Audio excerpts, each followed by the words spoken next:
Hi friends, welcome to MES बंदा।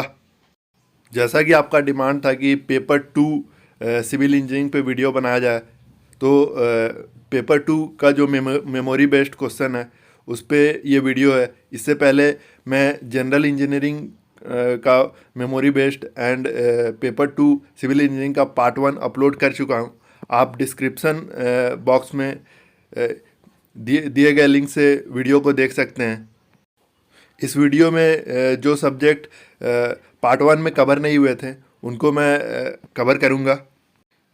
सबसे पहले पेपर की एनालिसिस देख लेते हैं। इसमें 40 क्वेश्चन के आसपास न्यूमेरिकल था।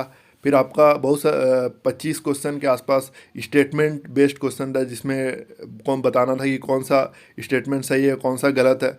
फिर जो जितने भी क्वेश्चन आए थे वो डायरेक्ट नहीं थे, कम से कम आपको 2 बार पढ़ना पड़ता है, तब आप जाके सही से आंसर कर सकते हैं।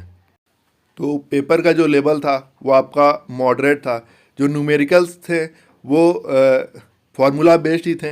अगर जिन्होंने प्रैक्टिस किया है वो आराम से सॉल्व कर सकते हैं। तो सबसे पहले स्टार्ट करते हैं फ्लूइड मैकेनिक्स से। इसका वेटेज काफ़ी ज़्यादा था, 12 से 13 क्वेश्चन पूछे गए थे। इसमें एक न्यूमेरिकल पूछा गया था सोप बबल से कि उसमें प्रेशर फाइंड करना था।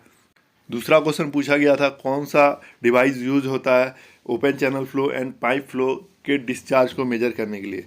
तीसरा क्वेश्चन आपका match match of the following था, उसमें डिवाइसेस दिया गया था, उसका क्या फंक्शन होता है उस बेसिस पे था।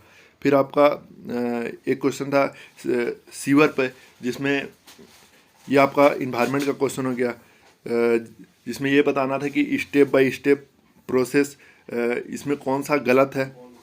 फिर आपका shear stress between fluid layer पे एक क्वेश्चन था। 2 न्यूमेरिकल आपका स्पेसिफिक वेट फाइंड करने के लिए था, उसमें आपका स्पेसिफिक ग्रेविटी दिया हुआ था। एक क्वेश्चन आपका मेटासेंट्रिक हाइट पे भी था।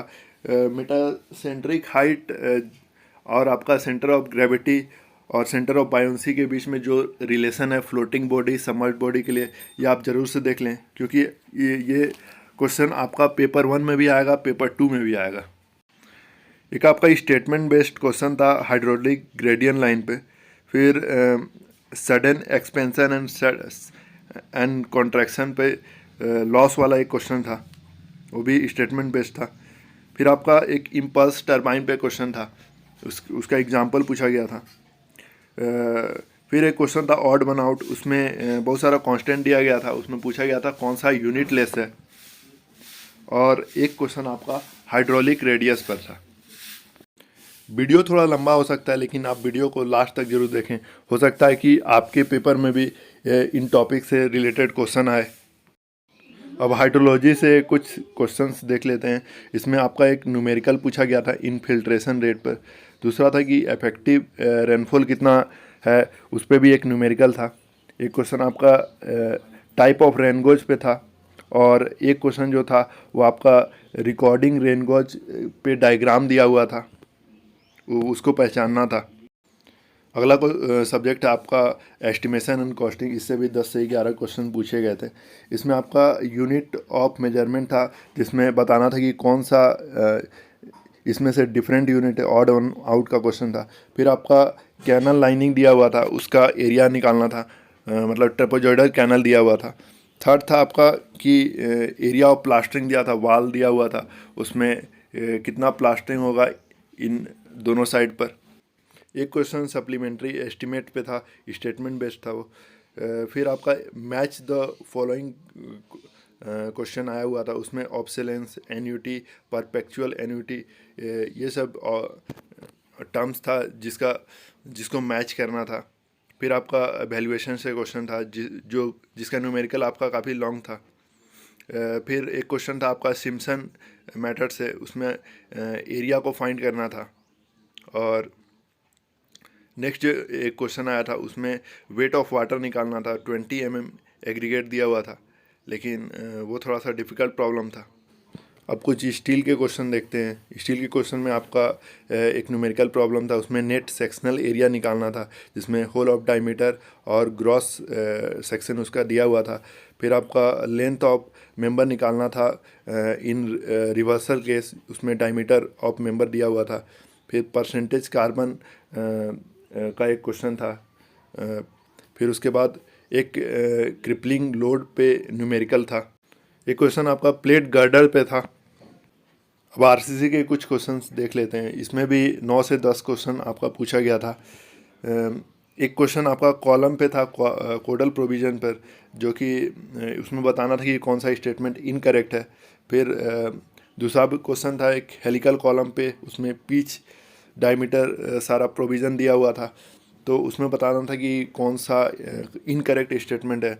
मतलब जो क्वेश्चन आ रहे हैं ज़्यादातर वो इनकरेक्ट टाइप के आ रहे हैं, मतलब कौन सा आपका स्टेटमेंट इनकरेक्ट है, तो इसलिए आपको क्वेश्चन ध्यान से पढ़ना ज़्यादा ज़रूरी है। फिर एक क्वेश्चन पूछा गया था depth of footing on pile, मतलब इसमें आपका डेप्थ बताना था। फिर एक क्वेश्चन आपका सर्विसिबिलिटी कंडीशन पे था आरसीसी डिज़ाइन में, और एक डायग्राम पूछा गया था इंटरेक्शन डायग्राम, उसमें पहचाना था कि कौन सा सही है, मतलब एक्सियल लोडिंग दिया हुआ था। फिर छठा जो क्वेश्चन है उसमें सिलेंडरनेस रेशियो पे था, जो कि कोडल प्रोविज़न का था, मतलब कोड से भी आपके बहुत सारे क्वेश्चन आ रहे हैं।